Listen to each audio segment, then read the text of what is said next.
Black Ops 7 user reviews plummet as players label it worst CoD of all time. And you really got to take a step back, really take in this information and put it into perspective, because this franchise has been alive for a couple of decades now, and it has been embroiled in its fair share of controversies, from the original Infinity Ward developers being fired for ridiculous reasons, to Black Ops 4 having no campaign, Infinite Warfare people were upset about the futuristic stuff, the loot box scandals that have hit this franchise. There's been just so many over the years, and it almost feels like Black Ops 7 is a turning point in which people have had enough. And I think one big thing that is setting in finally is franchise fatigue, exhaustion, one of those things that even Treyarch developers were worried about. It is happening, especially for these sub-franchises in which I think people just don't give a shit anymore about Captain Price and Frank Woods. Now this time from Vice, Call of Duty Black Ops 7 becomes the lowest rated COD ever, as players call it brain rot, and from the Gamer, it is the worst user-reviewed Call of Duty, dropping below Modern Warfare 3 of 2023. People are pissed, people are tired. This franchise is going to have a problem moving forward, and it's that a lot of people are just viewing these new games as just more Call of Duty. They aren't expecting anything out of them. And I think that the last time that people actually felt like this franchise took a step forward was Modern Warfare 2019. Since then, it's just been more of the same, basically. And they outline here from the Gamer, they show these Metacritic user scores for all of the Call of Duties over the years, and I highlighted in green, these are all of the older iconic games that made this franchise. Modern Warfare 2007, 8.5, World at War, Modern Warfare 2, Black Ops, Call of Duty 3, Black Ops 2, all of these games mostly highly rated. Then you get to, I highlighted it in red here, these are mostly the newer Call of Duty games, and surprisingly Modern Warfare 2019's on here. I don't really agree with that myself, but Vanguard, Modern Warfare 3 2023, and Black Ops 7, those last two share a lot of similarities, especially with how they went about their campaigns and everything. There were sequels to games that came the year beforehand. They really should not have existed in the first place, but the campaigns featured Warzone open world stuff that just did not work, and it felt cheap, and it felt like an insult to a lot of gamers. And yeah, it's rightfully getting destroyed on these review sites, and that's the way that gamers speak up about their dissatisfaction with this franchise. But hey, Call of Duty is also on a place like Steam, and it is not faring any bit better. The scores continue to come in, and it's getting lower and lower. It's at 41% based on 1,500 reviews, and I'm sure in the next day or two it's probably going to hit mostly negative once it gets under 40%, and that is a deserved rating. And people are livid. They're voicing their displeasure everywhere they can. This is most certainly the worst Call of Duty to ever be released. The people that worked on this game should be ashamed of themselves, and I agree, it is a disservice to this franchise and the gamers that fell in love with Black Ops all those years ago. And yeah, in-game look at all Black Ops 7. This is what this franchise is. It's a adult Fortnite. I understand that some people like to argue, no, Call of Duty, it's still this competitive beast, it's very different, but Activision, the developers of this franchise, they very much want it to be that. And that's why when they went back on the whole skin thing, and they're going to really make sure that they're not going to have wacky, crazy stuff, that doesn't mean the entire experience, as has been evidenced by now with the campaign and a lot of the bizarre decisions that they made with this game. But there's also just a lot of people reminiscing on the old times. This continues to be something that it almost feels like people are putting, the Call of Duty franchise in a grave right now and then reminiscing on the old times that they had with it. Here's one example of it.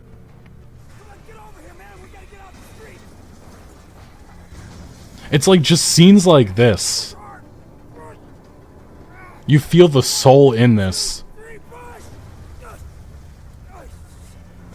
It's just such a stark contrast than what we've been getting. And it's not just Black Ops 7. Still got my balls. How about you?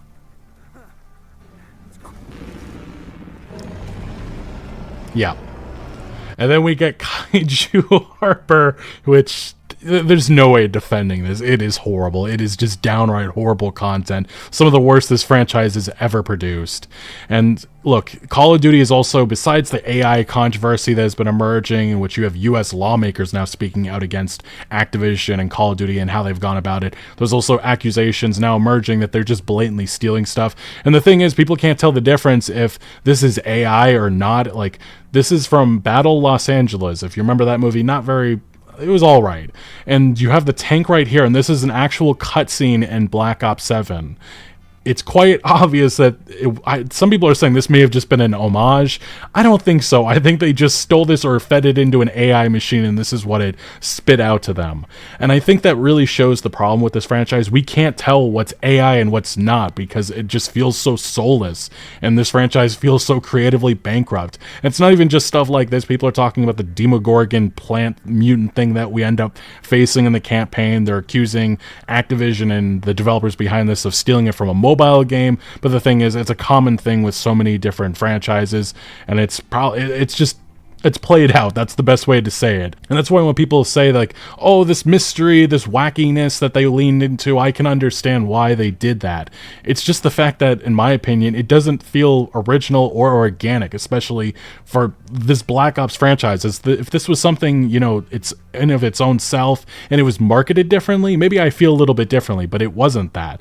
They were teasing Menendez and they were teasing David Mason facing off, and none of that came to fruition. It was a whole facade, and it was just false marketing. And that was really my next point. People have been speaking out. They're looking at the debut trailer of this game. Again, people can be upset and say like, look, multiplayer and zombies are one thing, campaign is another, and campaign doesn't make the entire game. But the thing is, this is what they led off of marketing. This is where they started this. They gave that surprise reveal over the summer. People were like, whoa, this campaign must be actually, they must have put a lot of heart and effort into this. And then you see the shit we ended up getting. But yes, they very much teased scenes that were not at all in the game. Like, people don't remember, I guess, 5 months is a while, but they were teasing a showdown between David Mason and Menendez. Fear is a powerful thing. David Mason. Menendez. Yeah, and this scene does not happen at all. It's false marketing. I mean, technically it is in the game. Technically, there's like within the first hour, they quickly say, oh no, this is all fake. It was a deep fake. It's not real. And then they move on from it and they show the real threat, which was the guild stuff that people didn't care about. And as the Gaming Revolution says, after the misleading MW3 and Black Ops 6 marketing, who could have seen this coming? It's weird because if the tone was consistent throughout the whole game, just like if Modern Warfare 3, Black Ops 6 were similarly, they all would have been amazing campaign stories. It is clear the marketing team better understands these franchises than the writer themselves. And as this post says here, between Modern Warfare 2023 and Black Ops 7, the war zonification and zombification of campaigns needs to stop. And it feels like whenever this franchise runs on hard times, they just lean heavily on Warzone, and it's just so exhausting seeing that incorporated in all aspects of Call of Duty these days. But yeah, people are not slowing down with voicing their anger. CoD cooking up the trifecta of terrible campaigns be like Vanguard, Modern Warfare 3, Black Ops 7, and Vanguard, they at least tried. It was honestly an affront to the World War II stories that they could have told. But look, this is what we have. This is what Infinity Ward is. They're all Modern Warfare. This was 2007. This was 2009. This was 2011. The original Modern Warfare trilogy, and at least after that, they did some new things. It didn't work all that well, but then they leaned back into what had worked for them in the past, which was more Modern Warfare and just remaking the games that were originally great. And this was a new version of an Infinity Ward.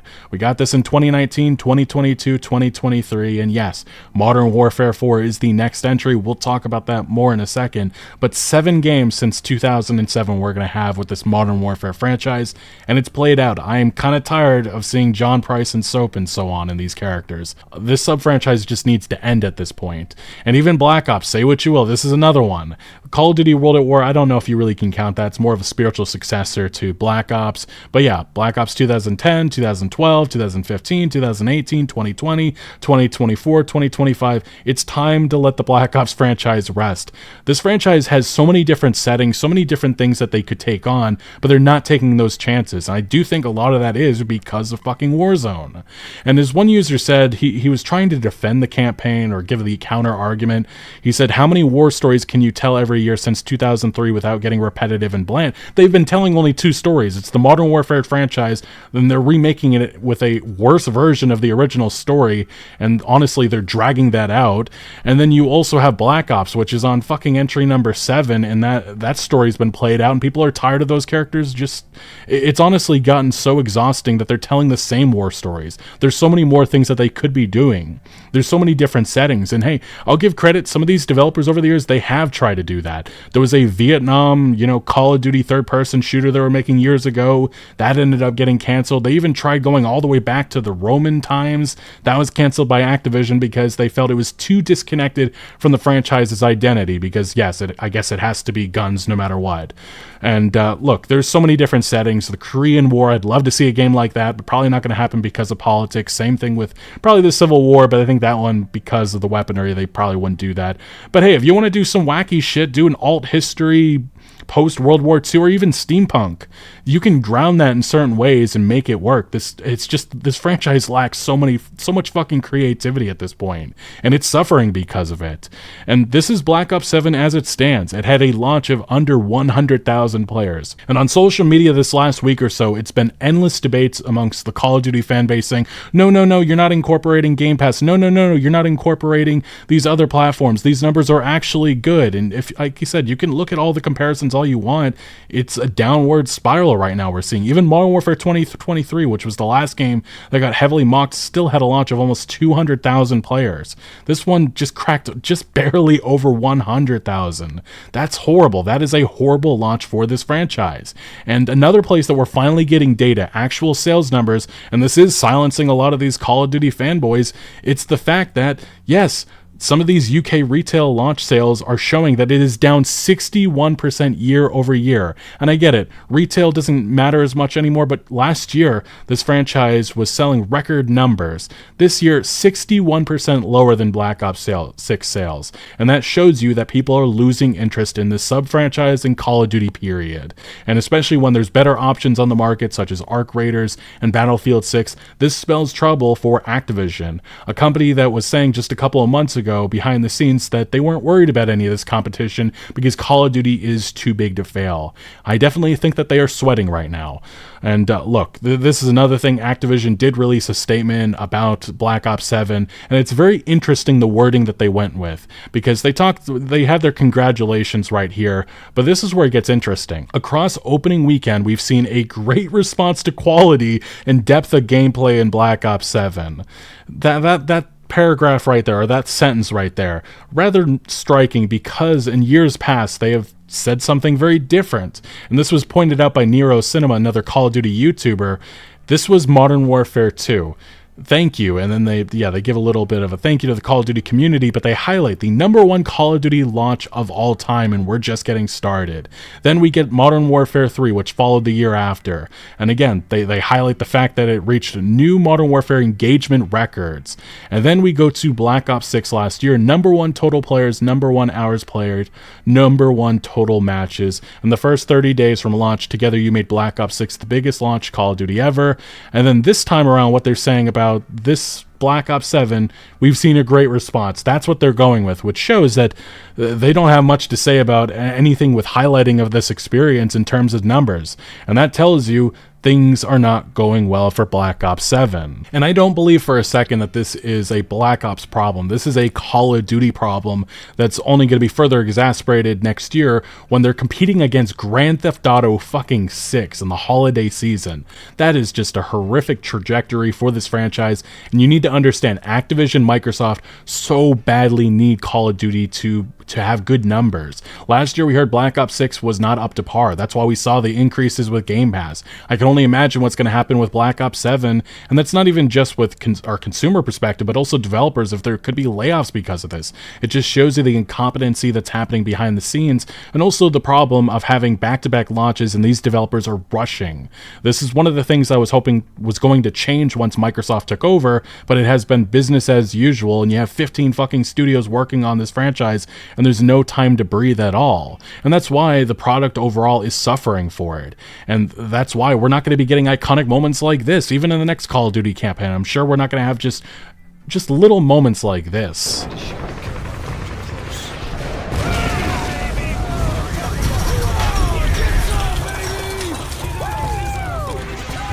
And whether that be Modern Warfare 2, 2022, or the follow-up Modern Warfare 3, they were just lacking iconic moments. It just did not work. And I look back to these older clips, and it just shows you how far Call of Duty has fallen.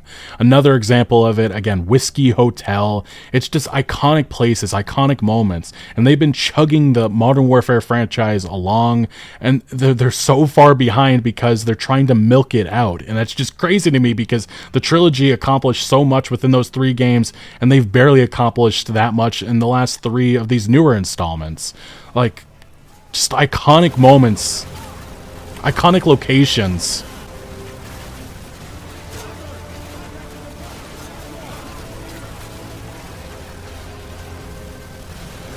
Yeah, I don't know. This is the type of stuff that people want from these Call of Duty campaigns. It's just iconic moments, things that are going to be memorable, and it's not it's not difficult to ask for that. People should have expectations for better times, and I think a lot of people are just tired of seeing a repeat. Like, we've seen the Modern Warfare franchise move on, do new things, and there's so many different settings, so many different things that they could be doing. And yeah, another example, this is one I talked about in the last video. It's retaking New York City. It's just that opening moment. Just iconic. Fighting in New York City with it's just iconic. That's what this franchise lacks. And this is the thing. We have gotten some of that. We got a taste of it with Modern Warfare 2019. That clean house mission. There's a couple of other moments that really stand out. But since then, it has been total dog shit for fans. And they've tried, even Modern Warfare 3 2023, they did their own version of No Russian, and it wasn't that shocking. And people don't talk about it because they're just repeating stuff that we've already seen over the years. It just didn't matter to much of the gaming audience. Even Makarov, God, that image of him. People don't care about that character at all, especially compared to the one that really made the Call of Duty franchise all those years ago. And look, it doesn't seem like things are going to be getting better, because the leaks right now emerging for Modern Warfare 4 are of concern. Things are not looking good for the next Call of Duty game after Black Ops 6 if this leak is accurate, and this was before the news happened with Black Ops 7. This is a report coming from the latter half of 2024, but this is a known insider, Bob's Network UK, who said Modern Warfare 4 development is currently at a standstill. The team is seemingly unhappy with the narrative and mechanics of the game. That's them saying after Modern Warfare 2, I don't care what people say, Modern Warfare 2 of 2022 was not very good. And the follow-up was literally just DLC made into a full standalone experience. And yeah, Activision is putting severe pressure on the studio as a whole. That was one of his leaks from the time. And then he followed it up saying, as it stands, Modern Warfare 4 will be developed with Infinity Ward and will feature remastered maps from the original Modern Warfare 3. If you're already exhausted of like this last Black Ops game, Black Ops 7, using nostalgia to sell the experience, it seems like the next one's going to be doing the same thing once again. And I really am curious to see what those numbers are going to look like, especially if Grand Theft Auto 6 does land in the fall around that time. And there has been some other leaks of concern, especially if you're a multiplayer gamer. If you enjoyed Black Ops 7, more power to you. But it must be mentioned that Infinity Ward is the team. They are the teams that pushed for skill-based matchmaking. And this was an ex-Infinity Ward developer who confirmed that. He said Infinity Ward convinced Activision execs to put stricter skill-based matchmaking into Call of Duty games. And that really says a lot about that leadership team. Oh, this next entry may be even more of a nightmare compared to Black Ops 7. And there has been a number of other leaks. This is the Ghost of Hope, who is completely accurate about Black Ops 7. We talked about this originally earlier this year. He was talking about how behind the scenes, the campaign was potentially worse than Modern Warfare 3 2023. That was true, and it was also an open world similar to Modern Warfare 3 2023. All of that accurate information, and he has had a number of other leaks over the years that have turned out accurate, but he has also said a number of alarming things about this newer entry, such as what I'm hearing about Infinity Ward's next game. It's currently scheduled for late 2026. Talks about it having Omni movement. I think he went back on that. He said that changed in wall running, which is currently rumored to be a feature in this year's game, which we technically did wall jumping. Infinity Ward will be remastering a majority, not just a couple, a majority of Modern Warfare 3 maps for their game alongside new original maps, which, again, nostalgia. And Call of Duty 2026 is reportedly Modern Warfare 4 and set largely in Korea, but it's not Korean War stuff, it's modern day it's all of that. And this is another leak that, again, this is what he was saying. Currently it is titled as Modern Warfare 4. That Korean symbol is just the Korean version of 4. They might be doing that for the game's cover, I guess. The campaign is planned to feature both South Korea and North Korea in a significant role. It's going to have Task Force 141, SAS, and the Republic of Korea Army are the three major factions you play as you take down Makarov and the Kony group, who are doing false flag operations to start a Third World War. We're not even there at Third World War. I do wonder if they're planning for Modern Warfare 5 and Modern Warfare 6, and I feel like that's the road that they're paving, and my god, they're dragging that storyline out. And yeah, the fourth story will follow up on Modern Warfare 3's ending, and the game is currently planned to feature some futuristic tech weapons, but will stay mostly modern, which is basically what we have right now with Black Ops 7. And he did have another leak around that same time. Call of Duty 2026 is reportedly developed on dev kits for the next Xbox, and he specifically said there will be no old-gen support, traditional UI like the older games, more traditional than Black Ops 6, engine being overhauled to address Modern Warfare 2's problems like visual clutter, being developed on dev kits for the next Xbox. No Warzone 3 of Verdansk fails to retain current/returning players. And another thing that he pointed out was that within Black Ops 7's files, there was this. It was a little bit of, I guess, an asset from Modern Warfare 4 that was left in. There's nothing really to make of this, and somebody did point out, looks AI generated. It looks like a mix of AI human touch, to be honest, and yeah, this person, it does. It probably was AI generated. AI Slop, and yeah, they already have assets of the next fucking game with AI Slop. That just, my god, this franchise, man, this franchise. And there has been some other leakers indicating, yeah, there's no Omni movement, slide canceling will return, no melee slots, no aim down sights while sliding, tac sprint returns, visual recoil for Modern Warfare weapons is on par with Modern Warfare 2's visual recoil, DMZ is returning with its own maps. There's been tons of leaks and files indicating all of that. And yeah, people don't seem to be satisfied so far with the leaks that are coming in with Modern Warfare 4 and the leadership team that has now taken over this franchise as of late. So if you were hopeful that things were going to improve after Black Ops 7, this franchise was finally going to get back on a better trajectory, it doesn't seem like that at all is what's going to happen. If anything, it seems like Modern Warfare 4 might just be as nightmarish as this current entry. And for what it's worth, the current critic score for Black Ops 7 is standing at a 75. I didn't realize this until now, but it only has 26 critic reviews because Activision, they didn't really send out any review codes or any early access. And I think that really does say a lot about how they had to have known that they had a dud on their hands. And once this finally sets in, once these critic reviews all from all the other outlets gets to like 80, 90, I think this might be one of the lowest reviewed, critic reviewed Call of Duty games of all time. And you would think that this is going to strike some fear into the Activision, Microsoft executives, but I don't think we're going to see any change for a while now. And yeah, some of the reviews that are coming in, it is for what it's worth. Black Ops 7 highlights the franchise's troubling identity crisis. And as I've said, this is not just a Black Ops 7 problem, this is a Call of Duty problem. And as this review perfectly summarizes towards the end of it, Black Ops 7 is an uneven game crumbling under the weight of the franchise's legacy. The problem with Black Ops 7 is that it doesn't take any swings. Everything is played safely and often as uninteresting as possible. It invokes the name and identity of one of the best Call of Duty games out there, but it fails to live up to that legacy. The campaign is a cobbled together mess, the multiplayer is afraid to innovate at the risk of upsetting fans, and things generally feel stagnant. Even with a solid zombies mode, there isn't enough quality content here. This is not just a review that summarizes the feelings about just Black Ops 7. This could be said about the last 5 or 6 Call of Duty games. Call of Duty has a massive problem moving forward, and it doesn't seem like it has any answers to provide gamers, and it could be that way for a number of years moving forward. But anyway, what do you make of Black Ops 7? What are your feelings on the upcoming Modern Warfare 4? Are you excited? Are you scared? Let me know your feelings on all of that down in the comment section below. But thank you for watching. Make sure to leave a like if you did enjoy this video, or if you found any informative value. Consider subscribing for more videos like this, and I'll see you later.